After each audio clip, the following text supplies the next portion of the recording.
Hello, and welcome to the Daily Objective, brought to you by the Ayn Rand Centre UK. I'm Nicolas Krusek, and today we're going to be exploring the question, was Beethoven malevolent?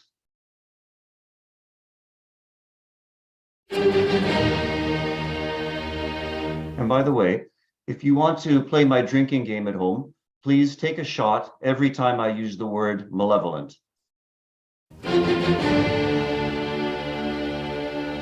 I'd like to cover a few points today. First of all, we'll define our basic terms so that we're clear exactly on what we're talking about.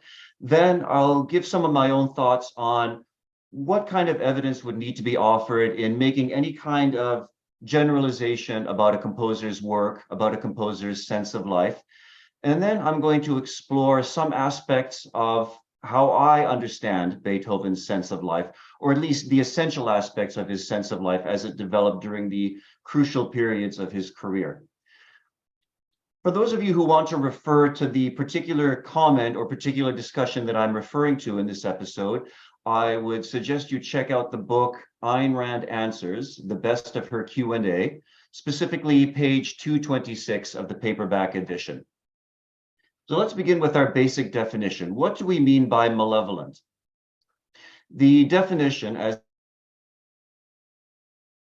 is preoccupied with man's struggle and defeat. Now, please keep in mind both of those terms, man's struggle. I think that's crucial to our understanding of what malevolence is. Now, that particular definition, man's struggle and defeat, should remind us of the so-called Byronic view of existence associated with the English poet Lord Byron. Now, when we talk about the Byronic view of existence, that doesn't mean that every single poem that Lord Byron wrote was necessarily malevolent. I don't think most of us would say that she walks in beauty like the night of cloudless climes and starry skies fits the particular category that we're talking about. But I would say a large number of Byron's most significant works, particularly Childe Harold's Pilgrimage or the verse drama Manfred, which, by the way, is one of the most malevolent poems I've ever read, are concerned with this view of man as a metaphysical misfit, this view of man as a heroic being struggling against inevitable defeat by destiny. So today we want to answer the question, is that a fair characterization of Beethoven's work and Beethoven's sense of life? And remember, we have to consider two things, not just struggle, but also defeat. And there's an important differentiation here. It's possible for a work of art to deal with tension, conflict, and struggle, but eventually lead to some form of triumph or some form of victory. And as a contrasting example, I'd like to offer, for example, the plays of Friedrich Schiller or the dramas and novels of Victor Hugo, which show characters struggling against terrific odds, terrific adversities, but eventually coming out with an unbroken spirit and unbreached integrity.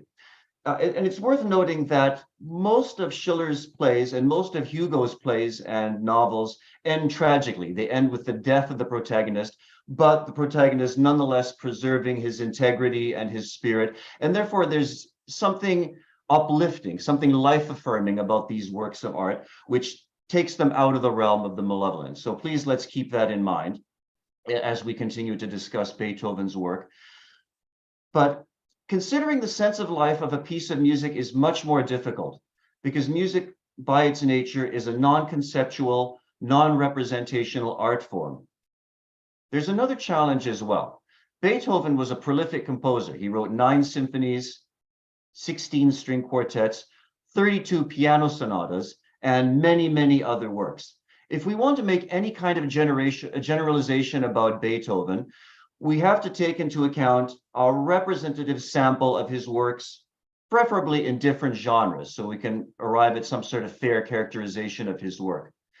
But then that leads to another question. How do we define the sense of life of a piece of music? And consider a major work. Consider a piano sonata, a string quartet, or a symphony that is in 3 or 4 movements that lasts 30 minutes or 40 minutes and goes through many different moods, colors, and atmospheres. how do we come to any kind of generalization, even about a single major musical work? These are all the different kinds of questions that we have to struggle with. Now, I'd like to begin by presenting an example of what I think is a malevolent work by Beethoven, but I'm going to argue later on that I think this particular piece is an exception rather than a rule in this particular composer's output.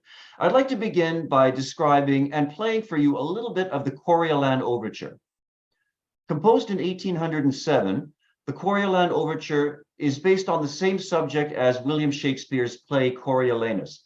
It tells the story of a Roman general who successfully defends his people against Rome's enemies, and then plans on going into politics, where he invariably offends the plebeians and eventually is cast out of polite company, at which time he turns his back on the Roman people and teams up with the erstwhile enemies and comes to attack the city. Let's listen first of all to a little bit of the beginning of the overture, and then I'll play you the ending, which I think is the most significant part. Here's the beginning of Beethoven's Coriolan Overture.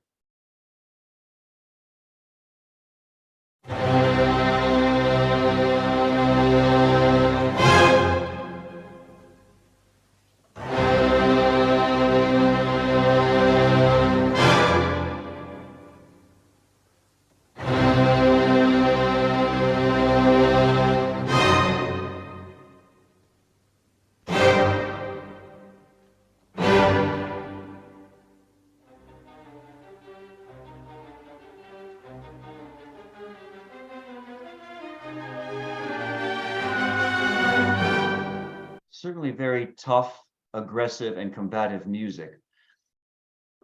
The music does have certain lyrical episodes, which are specifically associated with Coriolanus's wife and mother pleading with him not to attack the people, pleading with him to spare the town. The most interesting part, though, is the ending of the overture, which ends, now the play ends with the protagonist's defeat and death, and this is vividly depicted in the concluding minute or so of the overture. Let's listen to that next. So this, I would say, is definitely a malevolent piece of music in that it actually ends with the protagonist's extinction, his defeat by destiny.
If you listen closely, you notice that the very end of the overture brings back that aggressive, combative music which opened the piece, but in a distorted, broken, and fragmented form. And this, I think, is really the essence of malevolence in music, a piece of music that ends tragically, slowly, and quietly, and just gradually dies away at the end. But as I said before, I think this is really an exception, not the rule in Beethoven's work. And now, to understand Beethoven's sense of life, I think we need to focus on particularly a series of works that he wrote after the year 1800, as he's getting into his 30s. Beethoven's music begins to develop a distinctive sense of life after about 1800. There he's gradually breaking free of the formative influences of Haydn and Mozart, and he's beginning to develop a distinctive voice. But in order to understand his sense of life in this period, we have to come to terms with something called the Heiligenstadt Testament. The Heiligenstadt Testament was a document written by Beethoven in the fall of 1802 while he was living in the Viennese suburb of Heiligenstadt, hence the title of the document. This was a letter that Beethoven addressed to his brothers, Karl and Johann, but never sent. and it was discovered among his papers after his death.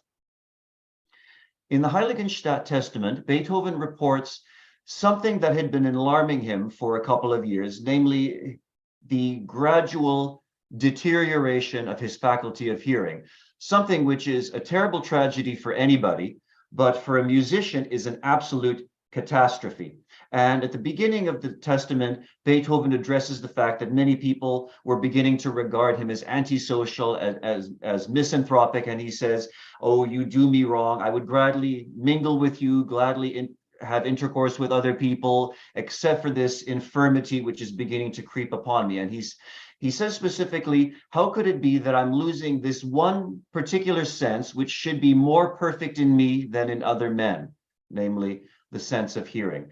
Beethoven describes how he attempted various cures. He consulted with various physicians who prescribed certain cures that did absolutely no good at all. And here Beethoven, approaching the age of 32, has to come to terms with the fact that he, a musician, is losing the sense of hearing, which is the most important faculty that a musician can possess, and that the infirmity is very likely incurable, irreversible, and will very likely worsen in the years to come. And sure enough, it did. And in the past, when I've taught courses on Beethoven, this is one of the points that many people ask me about. How long exactly did it take for Beethoven from the period where he first began to notice the symptoms of losing his hearing until he became completely stone deaf? And the answer is about 20 years. So over a period of 2 decades, Beethoven's hearing gradually got worse and worse until he, at the end of his life, was living in a world of almost total silence. And in the Heiligenstadt Testament, Beethoven mentions that he's grappling with the possibility of ending his life, but he didn't. And in the Testament, he specifically tells us, "It was my art that held me back. I could not leave this world until I had expressed everything that was within me to say," Beethoven tells us. Those don't exactly sound like the sentiments of a man with a defeatist view of human existence. In the years surrounding the Heiligenstadt Testament, Beethoven undertook a series of very ambitious works which explore, I would say, in an allegorical form, various aspects of this problem that Beethoven was struggling, whether to embrace life, whether to embrace his fate. And I'm going to discuss a couple of these works, but before I do, let me just pause for a moment and ask our producer, Irene, do we have any super chats at this point? We just have one contribution of $3 by Mary-Aline, but no questions at the moment. Okay, and thank you very much, Mary-Aline, for your generous contribution. So the three dramatic works which tell a literal story that Beethoven composed around this time include a ballet, an oratorio, and an opera. I'll say a little bit about the first two, and then we'll actually listen to a few excerpts from the opera. The ballet, composed around 1800, 1801, right around the time when Beethoven was beginning to notice his deteriorating sense of hearing, is called The Creatures of Prometheus.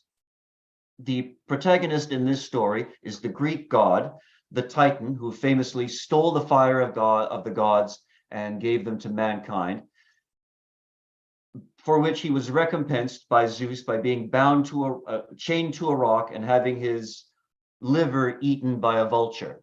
Now, Beethoven doesn't actually set that aspect of the story. I think that would make for a fairly gruesome ballet. Rather, the story that Beethoven tells, and he takes some liberties with the actual Greek myth, the story that Beethoven tells is as follows.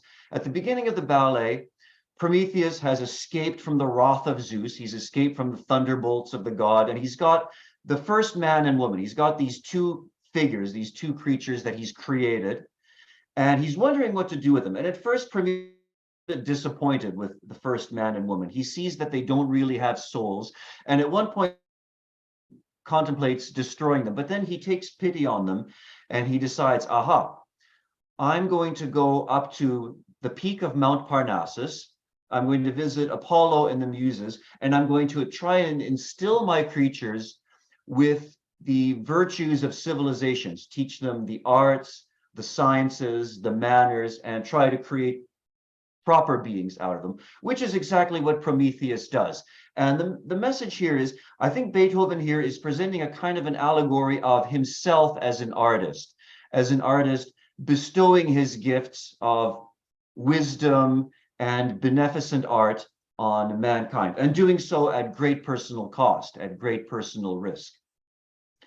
The second of the three important works which Beethoven composed during this period is an oratorio. Now, an oratorio is a work kind of like an opera. It has characters and it tells a story, but without costumes, without staging, without acting. So in other words, it's basically a work for concert performance. And this oratorio, composed around 1803, is entitled Christ on the Mount of Olives.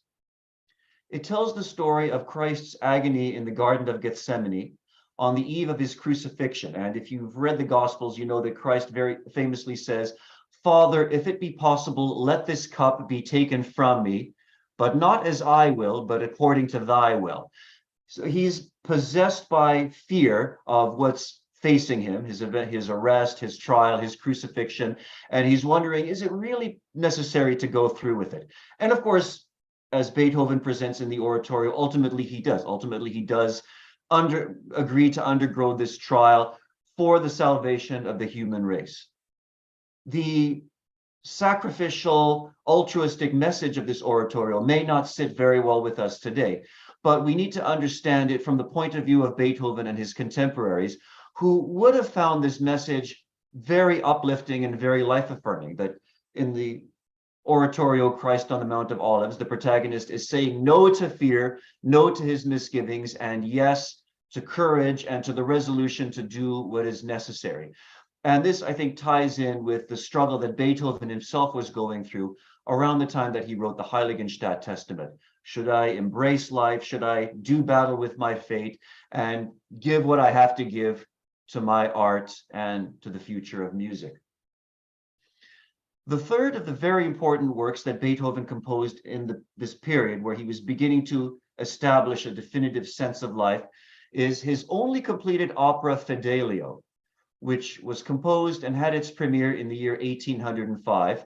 And the opera premiered at the very period where Napoleon's French troops were occupying the city of Vienna. In fact, the earliest audience for this opera included many French troops, which is quite interesting, given that the opera is concerned with the conflict between political tyranny and liberty. Let me briefly explain what Fidelio is about. The central character in the opera is a political prisoner named Florestan. He's been imprisoned by his enemy, the governor of this prison, and the Pizarro. He's the villain of the piece. Florestan has been imprisoned for about 2 years, and his wife, Leonora, has been looking for him all this time. Leonora disguises herself as a young man, uses the name Fidelio, hence the title of the opera. That's Leonora's assumed identity. She, as Fidelio, gets a job at this prison so that she can find out where her husband is being kept. Is he being kept in the dungeon? Is he still alive? Is there a chance of rescuing him? We'd like to listen to just a few excerpts from this opera. Now, this opera, I think, charts a very clear course from darkness to light, from struggle and conflict to eventual triumph and victory. I'd like to begin, our first excerpt comes from the beginning of Act 2, which is the dungeon scene. This is where we actually first meet the political prisoner, Florestan, and he sings this extended aria, which begins with the words, "Gott, welch dunkel hier," "Oh God, how dark it is here, what terrifying silence," etc. Let's listen to a little bit of Florestan's dungeon aria. Here it is.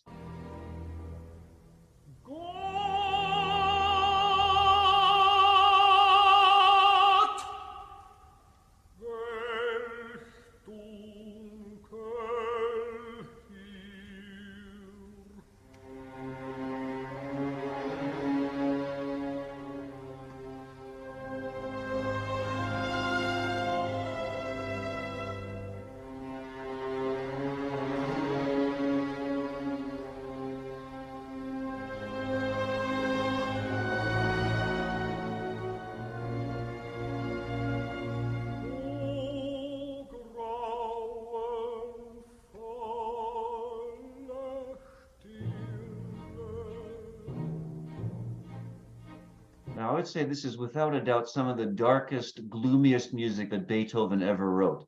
But before we evaluate it, we have to keep in mind the full context here. And in fact, my central point today is if we want to evaluate any great musical work, and the bigger the work, especially when we're dealing with large-scale dramatic works, operas, ballets, but even symphonies, concertos, we can't just consider any particular passage from a piece of music in isolation. We can't consider, for example, a movement of a symphony or a passage from a concerto outside of the full context of the work. We need to consider the overall dramatic arc. What kind of experience is the work of art trying to create? And let me give you an analogy. Suppose someone took out of context a particular chapter from a novel by Victor Hugo. Consider, for example, the chapter in Notre Dame de Paris where the gypsy girl Esmeralda is being tortured into confessing to murder. Now, someone could take that chapter out of context and say, aha, this is a malevolent work of literature. And of course, that would be completely wrong. That would be dropping the context, which is that the work as a whole, the novel as a whole, actually has an uplifting, life-affirming message, even though there's a lot of struggle and a lot of conflict along the way. We need to grant to music the same kind of respect and the same kind of acknowledging of the full context that we would grant to any work of drama or any work of literature. So if Beethoven here is giving us this very dark, very gloomy dungeon music, we need to view it in light of the contrast with what is going to come a little bit later on. First of all, just a little bit more of Floristan's dungeon scene.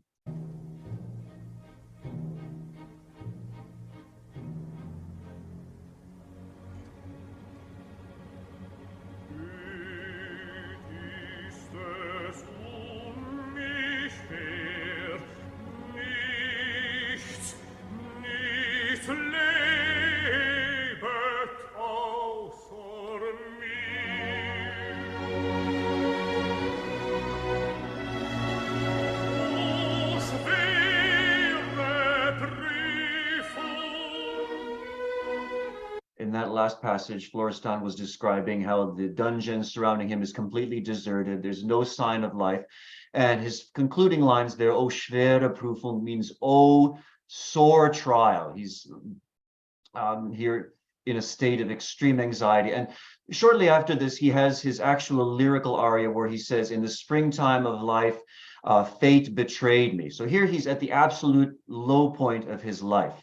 But a little bit later on in this same scene, Leonora comes down into the dungeon accompanied by one of the other jailers, and they're here for the purpose of digging Floristan's grave, or at least supposedly for the purpose of digging Floristan's grave, because the governor of the prison, his political enemy Don Pizarro, is planning on murdering Florestan.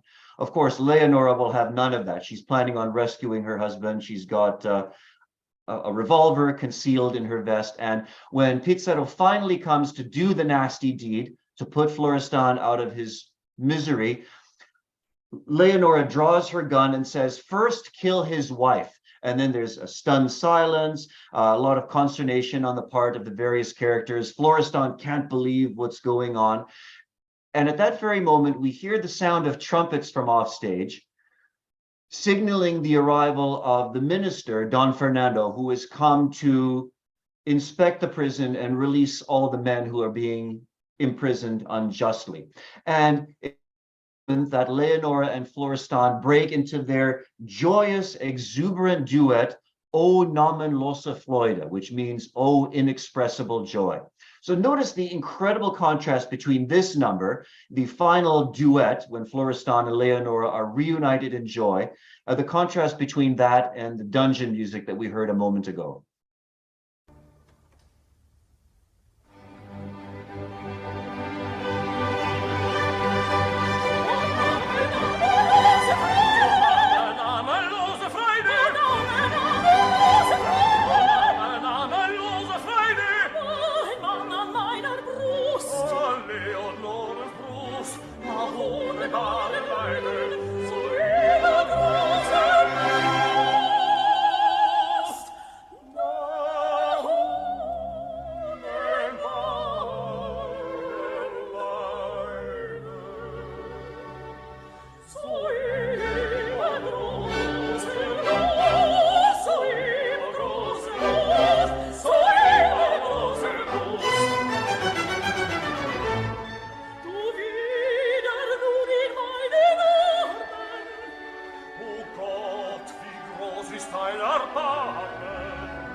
course of this duet, Leonora and Florestan actually refer to the fact that their joy is all the greater because of the terrible trials that they've had to undergo. So we need to keep that in mind in evaluating this piece. Now, one last excerpt from this opera. I want to play for you the concluding chorus. And dramatically, this takes place after all the political prisoners have been freed by the arrival of the new minister, Don Fernando. And Leonora herself undoes or unties Florestan's chain. She herself liberates her husband. And the concluding chorus here begins with the words, Wer ein holdes Weib errungen, which means he who has found a faithful wife, let him join in our song of praise, is the complete line. And those in our audience who are native German speakers may recognize that line from Friedrich Schiller's famous poem An die Freude, to joy, the very same poem that Beethoven would set almost 2 decades later in the finale of his Ninth Symphony. And this really is, I think this concluding chorus really is a kind of apotheosis of joy. Here's the final chorus from Beethoven's opera Fidelio.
I think any consideration or any evaluation of Beethoven's sense of life should take into account these 3 major works composed in the early years of the 1800s, which after all were among Beethoven's largest and most ambitious works in terms of their size and scope, and which I think do reveal something about his philosophical and psychological nature.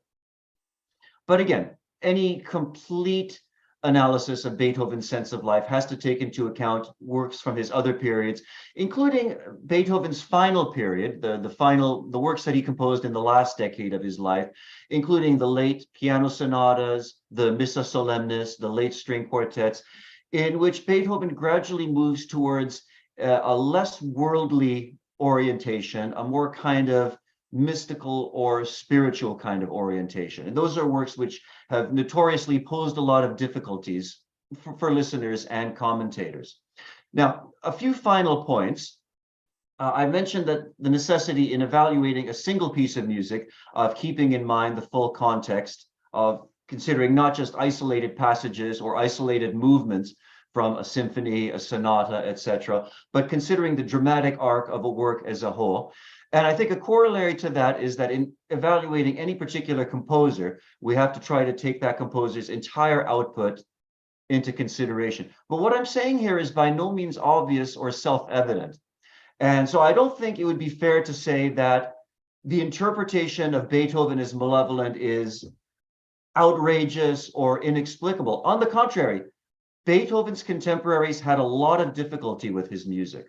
Many listeners from Beethoven's time found his music too forceful, indeed too violent in expression, and many of them actually would have preferred to listen to the music of a composer like Rossini, whose work is a lot more tuneful, there's a lot less conflict involved.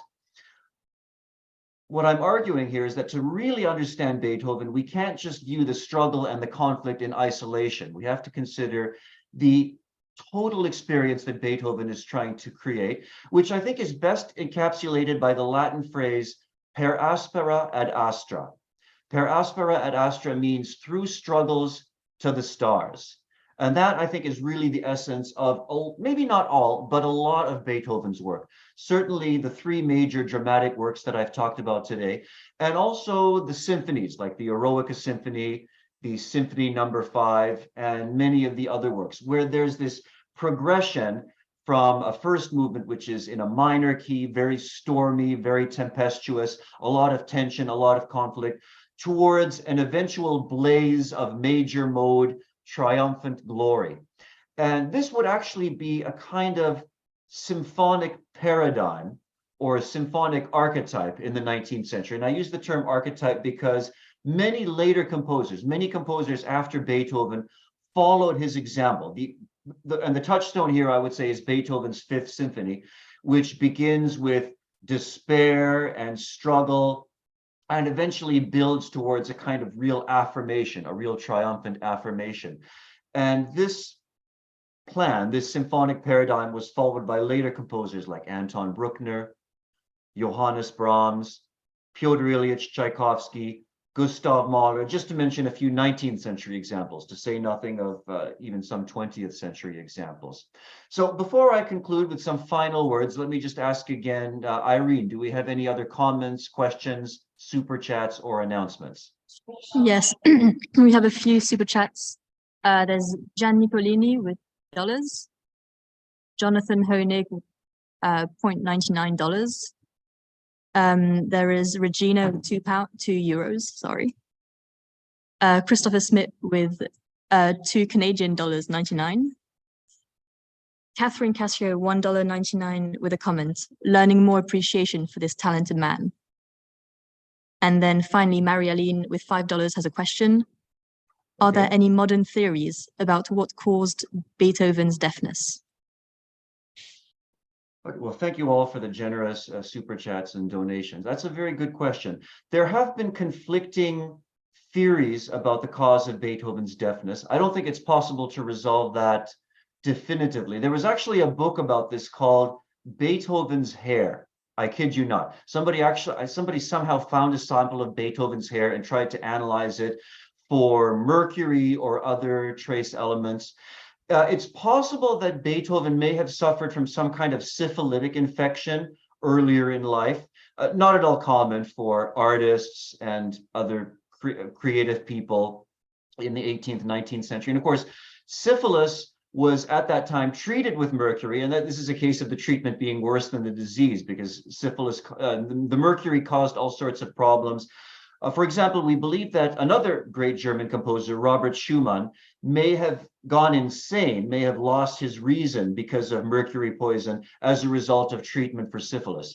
A later composer, the Czech composer Smetana, suffered from both afflictions. He went deaf and went insane, very likely as a result of treatment for syphilis. And I think that that may have also been the case for Franz Schubert, that he may also have had syphilis, and some of the medical treatment may have caused his tragically early death at the age of 31. So those are some of the theories as to why Beethoven may have gone deaf. But I don't think the matter has ever been definitively resolved. The last point that I want to make today is, don't just take my word for it. When it comes to music, when it comes to evaluating any great composer or any great creative artist, don't take anybody's word for it. Bring a receptive pair of ears, an active mind, listen to Beethoven's music for yourselves, and hopefully try to listen to as many works as possible, works in different genres and different periods of Beethoven's life. And based on what I've said, try to evaluate for yourselves what you think of Beethoven's sense of life. I think there's another chat here from Nick Arteaga, member for 3 months. Congratulations. How would you ascribe Malevolence to non-programmatic music? You touched on it a bit. Yes, that's actually what I was trying to get at in my discussion of the Eroica Symphony and the Fifth Symphony. The central point here, I think, has to do with the contrast between minor keys and major keys. And when we talk about so-called tonal music, music from the common practice era, from about 1600 to about 1900, we're dealing with music in either minor keys, and minor keys tend to be perceived as more somber, more serious, or more tragic. Major keys, on the other hand, tend to be perceived as more positive, brighter, more affirmative, of course, in combination with other elements like tempo and loudness and softness and so on. But generally speaking, of the examples that I played for you today, the Coriolan Overture is pretty much confined to minor keys, which gives that piece its particular tragic coloring. The dungeon scene, Florestan's dungeon scene, is predominantly minor, which is what gives it its particular darkness, its particular coloring. And then the Leonora Florestan duet, and then the triumphant chorus at the end, those were in brighter, more affirmative major keys. And a whole symphony can be, or a whole quartet or a whole sonata can be organized around this pattern of the progression from a minor key with all its tragic and gloomy associations towards a major key and its more affirmative and positive associations. And if you want a really striking illustration of that, I would refer you to Beethoven's Fifth Symphony. That's really the touchstone example, which inspired all the later examples of Bruckner, Brahms, Tchaikovsky, Mahler, and so many other composers. One final announcement today at 9 p.m. UK time is HBTV with Harry Binswanger, and this is an Ask Harry Anything episode. Sounds wonderful, so I hope you enjoy that. Thank you all so much for joining me today, and I look forward to seeing all of you in a future episode of The Daily Objective. Happy listening, and thank you very much.